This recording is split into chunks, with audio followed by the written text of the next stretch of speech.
Good Friday morning from the Oklahoma's video studio. Dave Morris here. It's our monthly segment we call Heartbeat OK, alongside our friends of the American Heart Association, and we welcome back Jaime Hargus with Mercy Hospital. How are you? Doing well, thank you. Great to see you again. Thank you for your time.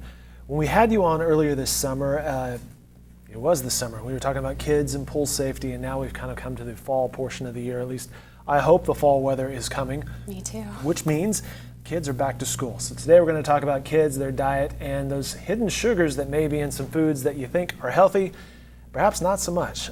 First of all, again, Jaime Hargus, Health and Wellness Supervisor over at Mercy Hospital. How are things at Mercy? They're going great. Yeah? We're in the middle of a water challenge right now, so we're really encouraging. What's the water challenge? We're encouraging our coworkers to kind of skip out on some of the sugary drinks and instead replace those with water, plain old water. It's amazing the benefits of water, right? Absolutely. Because our bodies are mostly made up of water anyway. Yep. Well, and that's exactly what we're talking about today, is replacing some of those sugars with healthier options. And let's just start with sugar. I mean, it can be a natural product, so it can be good for you, but what are the risks of a high sugar diet? Well, sugar is associated with a lot of risk factors that can impact your cardiac health. So it's associated with obesity, diabetes, high blood pressure, and even unhealthy cholesterol levels. So it's something you definitely want to be monitoring in your diet and determining how much you should be getting. And in fact, the American Heart Association just came out with some recommendations for children and the limit that they need to have on their sugar intake. And it's 6 teaspoons per day. So children and teens really should not exceed that amount. And the shocking one is even with the sugary beverages. So the recommendation there is no more than 8 ounces per week. Not day, per week. Wow, that's shockingly low. You're right. Yes. Because that could be one sitting. Absolutely. Or half a sitting. Yes. All right, so what are the benefits of less sugar? We see the risk here, clearly obesity. Less sugar, the benefit is less obese, but what are some of the other benefits? Well, there's no nutritional value in sugar. So whenever you focus on a more healthful diet, so that's looking at things like fruits, vegetables, whole grains, low-fat dairy, lean meats, fish and poultry, you're getting more nutritional bang for your buck, I'd like to say. Whereas if sugar is a large portion of what you are consuming, you're not getting any nutrition, phytochemicals, anything like that from it. So the healthy foods, those are good calories as opposed to wasted calories. Sure. All right, very good. What should we look for on labels? Because pretty much everything is labeled these days. So when you go to the grocery store as a parent and you're shopping for your kid's lunch, what should you be looking for? Well, you have to be a little bit of an investigator. So labels can be a little bit tricky, but whenever you understand them, it makes choosing products a little bit easier. So when you look in the nutrition facts panel, it's going to have total sugars. And so something to keep in mind, that is going to account for naturally occurring sugars that are in food.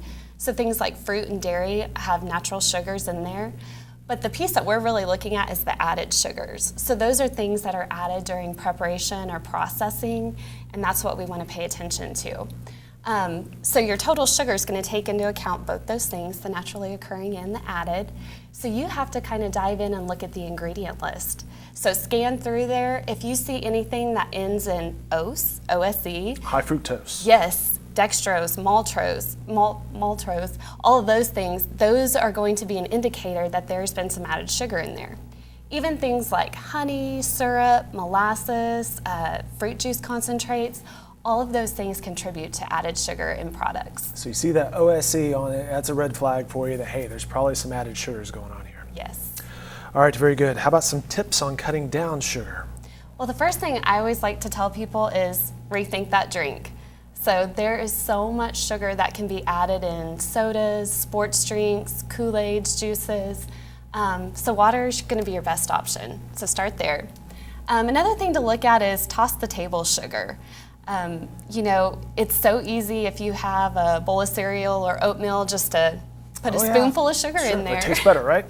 Yeah, but there's other ways to get that sweetness factor from things like adding fruit, or you can even add cinnamon, different flavorings, and get away from just the actual added sugar. So that's a great way to cut back.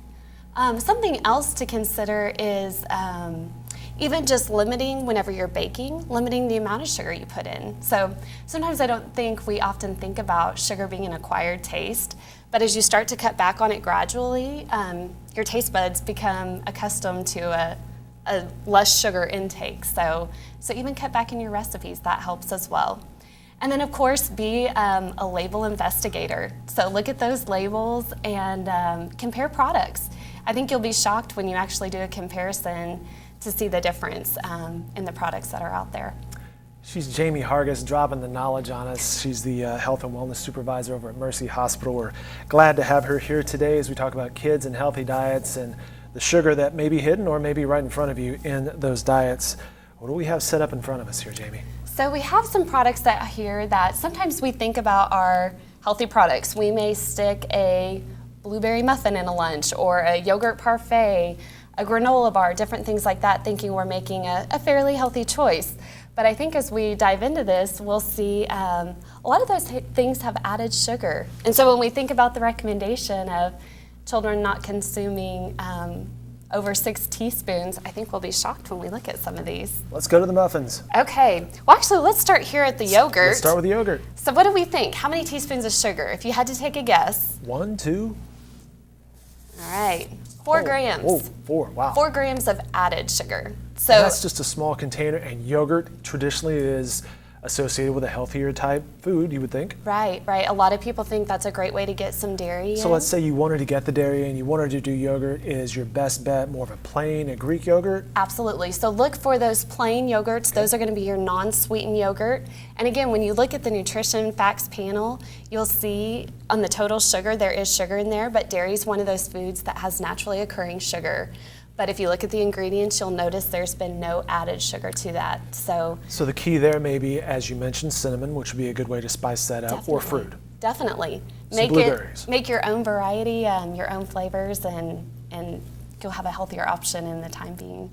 All right, so I was way off on that one. What do we have next? Okay, let's take a look at a granola bar. Granola bars. All right, what do we think here? I don't know. I see some fruit options on there. This, Dried fruit, nuts, a nice little glaze. 2 tablespoons. All right, let's see. The big reveal says. We're looking at 4 Once again. 4. Wow. Yeah.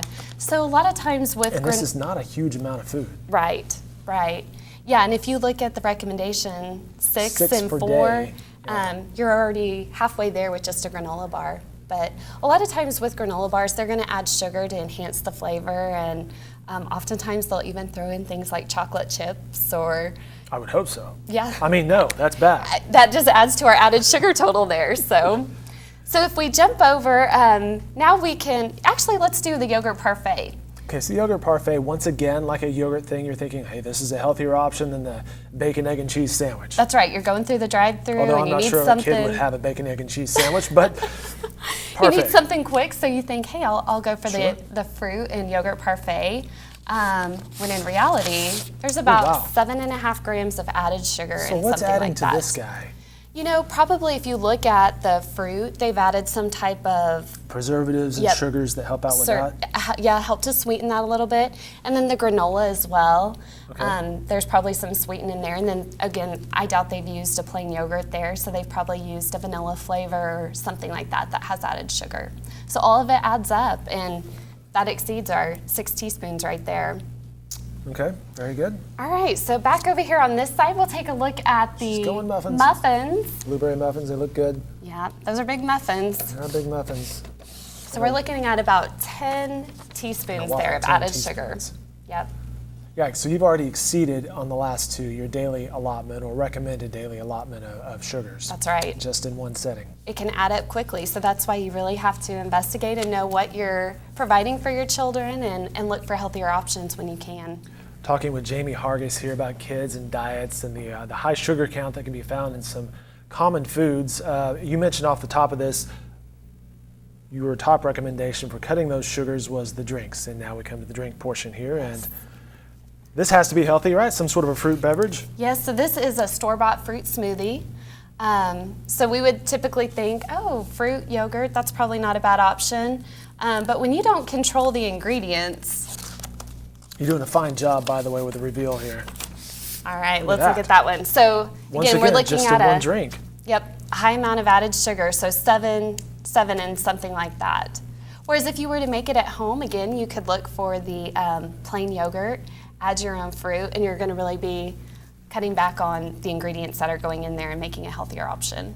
And I suppose a healthy option might be frozen fruit that you could blend up within. Absolutely. And then it adds a nice kind of slush to your smoothie as well, too. Or spinach. I hear that's what people drink a lot. And clearly I'm not a smoothie guy, but I see my colleagues walking around with these green drinks. Yep. And I'm like, what are you drinking? They're We like, do. well, it's all fruit, but spinach Spinach. just completely changes the color. Yes, and we have the green drink there at Mercy. That's a huge hit, so everyone loves it. And you're getting some good phytochemicals, phytonutrients in there too. All right, fair enough. Now we move to something that's orange / yellow. So our sports drinks. Sports drink. Those can often be kind of popular, and so if we take a look at how much added sugar's in there, again, we're looking at 7.5 teaspoons of added sugar in just a sports drink. And that's quickly consumed too, because neither one of these drinks you're going to spend a whole lot of time. It's not like you sit down and have a meal. It's probably an on-the-go type. Absolutely. And again, just to think back to what the recommendation is for sugary beverages, that's no more than 8 ounces per week. So that's not even a whole drink right there. Well, we sort of assume that this guy is going to be not particularly great for you. So this one right here This tends to be our unnamed soda. culprit. So how much do you think would be in a 20-ounce bottle of soda? I don't know, on maybe average? 8? All right, let's take a look at this. Probably be way off on this. So we're looking at 13. Yeah. So of all the things on this table, this is really a pack in the punch when it comes to some sort of sugar or perhaps artificial sugars. Right. So that's why, when we're looking at ways where we can cut back on our added sugar intake, really first take a look at the beverages you're drinking, because it's amazing how much sugar can be added in these type of products. Yeah, and that's just additional to perhaps whatever meal you're eating at the time. Absolutely. So you're right, the couple takeaways here, water, as far as drinking goes, is probably your best bet. And then just to really cut back on those sugars, you're right, a lot of it is just an adapted taste of what we get used to. Absolutely. And for the kiddos, it's kind of up to you to train them on what their taste is, right? That's right. That's our role as parents, to provide them with the healthy options. And if you start out young with that, then hopefully they'll develop the taste and desire to eat a more healthful diet. Or it certainly helps. All right, Jaime Hargus, she's the Health and Wellness Supervisor at Mercy Hospital. Always great to see you. Same to you. Thanks for the information. We appreciate it. All right. Thank you.